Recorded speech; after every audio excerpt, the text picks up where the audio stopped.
Good morning, everyone. I am really excited to be here. As you know, I am starting this series of conversations during GOTV week, Get Out the Vote, with candidates. Good morning, everyone. Uh-oh. We went away. No, we're here. We're here. There we go. We're still Hi. here. Good morning. As you know, I started this conversation, these series of conversations with candidates that I am excited about and just really appreciate the things that they bring to the table. So I am here this morning with Akriti Bhambi. Hi. Good morning. Good morning. Yes, and we're going to talk about all things school committee and why she decided to run for school committee in the middle of a global pandemic, which I think is pretty brave after leading through a global pandemic, a school committee during a global pandemic. So, we're going to get right to it so you can just get to know her a little bit better. And one thing I'll say is that we're looking very urban hip hop today. Are we feeling this? We didn't plan it, but we're here. Yep. And we're making it happen. So it shows you our vibe with each other. Yes. We're going to get right into it so you can get to know her a little bit more. So Akriti, welcome. Thank you, Manikka. Thank you. And good to be here and present with you all. Happy Halloween, by the way. Yeah, it is. It's Halloween. That's right. Yes. So happy to get right into it and would love to share a little bit about myself. So I am the daughter of two Indian immigrants. Mom came to the States when she was young, had a head full of hopes, but life threw her curveballs pretty quickly. She got pregnant with me when she was still young, got scared and dropped out of school. Never finished it. She missed out on her academics, certainly, but she also missed out on that really special thing that happens in the schools, the part where you find yourself. Yeah. My mom never did.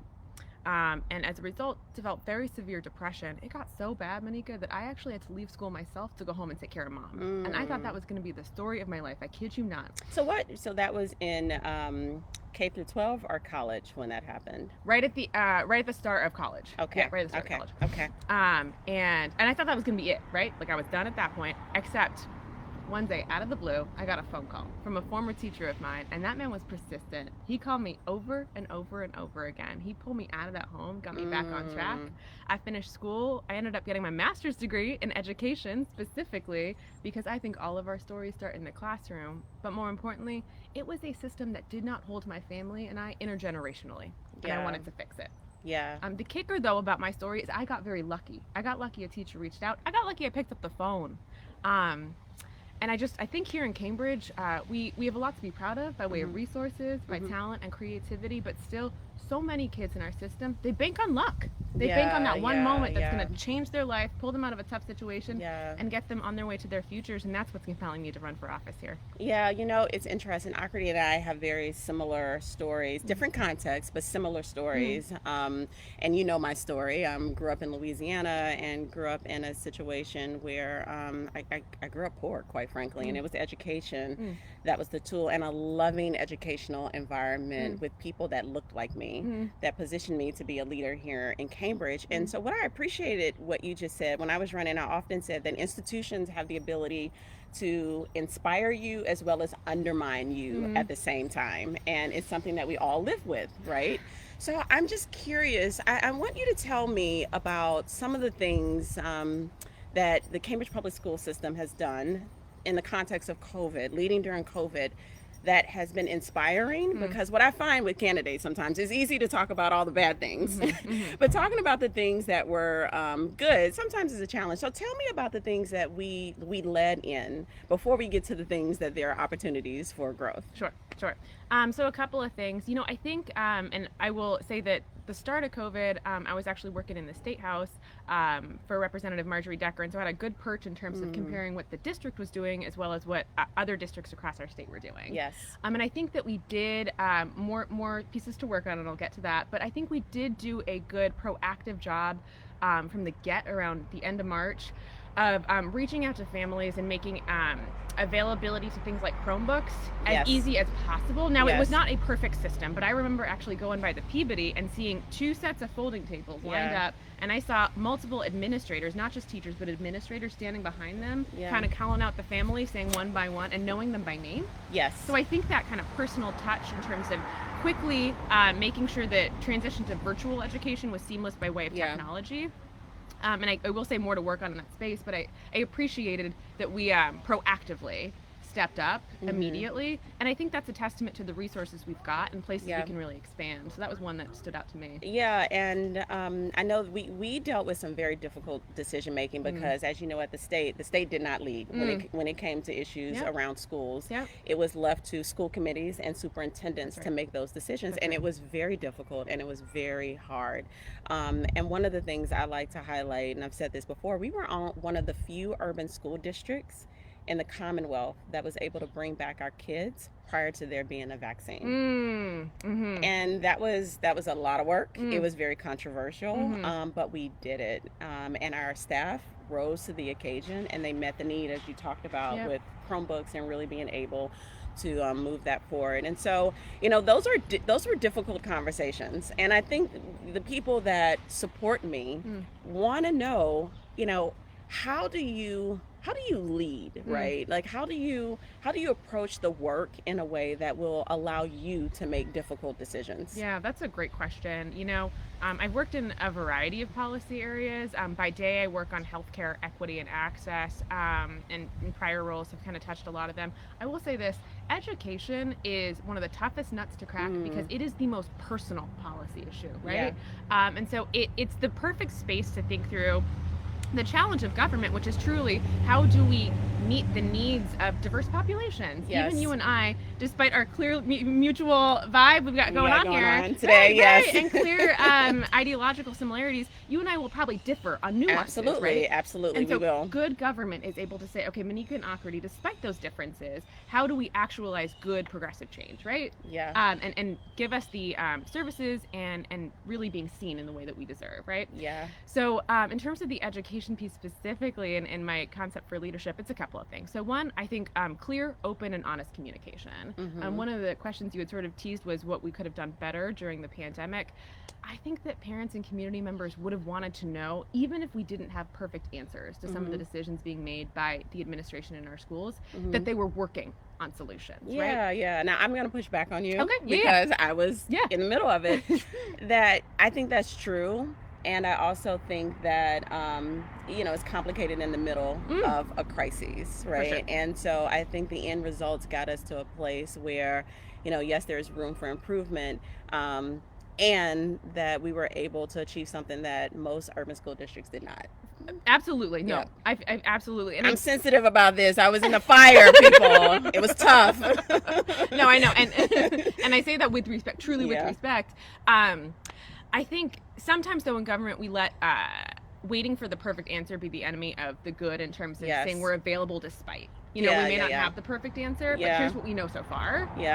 Especially in times of crisis. So there's that communication piece, which links to, I think, my philosophy, of government, which is being accessible, truly and really being accessible. I think particularly for marginalized communities. I know my family, for example, I was their navigator of systems, right? At a very young age, because of my fluency, right? I was able to navigate systems, including healthcare for my mom particularly, because she felt like she didn't have an in. So there's that piece of it. But I also think, too, importantly, we need folks who are able to work across difference to get to yes. Right?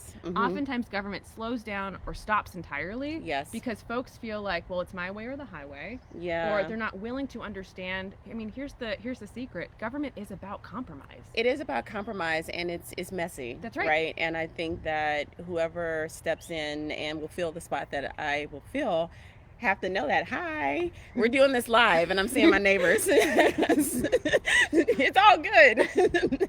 But I think what's really important is that, because there were moments when we were leading during this pandemic where some wanted us to kind of get to this place where there was consensus on our decisions. And when you're in the middle of a global pandemic, that is not going to happen, right? And so And one thing I appreciate about working with, you know, folks in the community and some of our staff who's on right now, shout out to Deb who's listening, like she stayed in our buildings the whole time. She was, she worked in our cafeteria and she served throughout the whole thing. And so I appreciate her and people that realize that, you know, hard decisions had to be made and we had to center the needs of our children. So really understanding and governing from a place of recognizing that consensus is a good thing to have. However, you're going to have to make decisions. That's right. And those decisions will have implications. Is really that's how you really truly execute leadership. That's and right. I think the people that supported me understand that and Yep. want to see that in Yep. the next person that will take my spot. So I know that we're getting close to our time, and so I want you to tell me a little bit about something interesting Oh. that most people may not know about you. This is a curveball one, Okay. right? All right, so Okay. tell the people something really interesting that you have not talked about to this point, that they're gonna be like, really? Oh.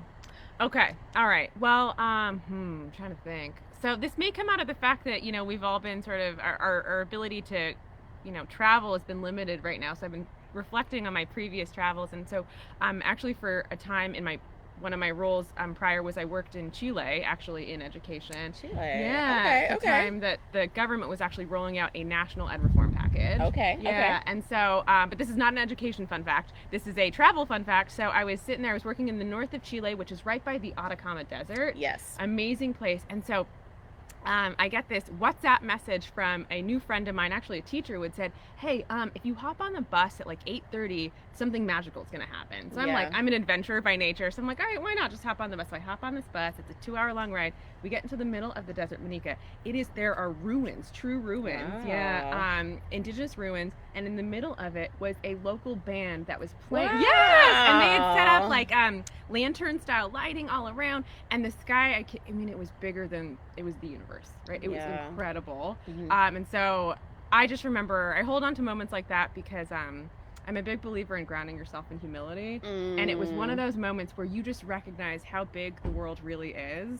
Yeah. And to savor those moments that may feel small but are actually indicative of like the greater space that we've got going. Yeah. So. No, that's a beautiful story. It reminds me of when I was door knocking 2 terms ago, because I'm taking a break because I'm tired, y'all. Yep. But I was door knocking, and there's this woman who answered the door, and she wasn't feeling good. She was actually going through chemo because she had cancer. Yeah. And it just made me realize that even in our hustle and bustle of trying to get elected and engaging people, that life is happening and humanity is happening, Yes. right? Yes. And it just opened me up a little bit more and a little bit more sensitive around once I knock on that door, what's on the other side. Absolutely. And just the humanity, like Yep. you were just talking about, Yep. right? Yep. So, Yep. no, I really appreciate that story. It's a good story. Thank you. So we have how many more? It's 48 hours? That's right. 48 The countdown is hours on. until election. And, as I depart the Cambridge School Committee as the vice chair, I've said this multiple times before, that people that understand governance and how to leverage governance in a way that will impact change is so important. And I think Akriti has that. Oh. And if I didn't, she would not be sitting here talking with me right now. So I want you to consider her as your number 1 vote and supporting her. Akriti, I know that I see that leadership in you, but tell people why you should be their number 1 vote. Yeah, thank you. And thank you for your kind words, Manikka. It means a lot, especially given the incredible legacy that you have left and will continue to leave here in Cambridge. So the reason I'm asking for your number 1 vote is I'm the candidate who has a belief in the fact, as I said, that government takes work. And it takes a willingness to kind of be honest about what's working and what's not working, importantly. One of my biggest priorities is going to be thinking about the ways in which, and we don't have this on school committee, but thinking about the ways in which our investments, our tremendous investments, are actually working in the ways in which they're not. And importantly, Manikka, being reflective of the changing demographic and the changing student needs over time, right? Especially after the pandemic. Kids are hurting, teachers are hurting, staff are hurting. And we need leaders who are able to ask tough questions about what's necessary and potentially reallocating or diverting resources in a way to really fit that need. And particularly, I will say, I'm a believer in the fact that here in Cambridge, we can meet the needs of everyone in our community. It doesn't have to be a me versus you that I think often happens, right? I think it sometimes becomes an ouch moment of, well, if if that community gets that, then what happens to me? And I think we are so blessed here to have a community committed. It's an abundance. It truly is. We spend $30,000 per pupil. It is. It truly is. It's an abundance. So I think for me, it's I with humility, offer myself as a potential leader who is able to see what we have to use, but importantly, to be strategic and committed to making sure that folks can take advantage of the resources that we've got, the talent we've got, the creativity, and to continue pushing the envelope. I was chatting with folks over at CPAC and saying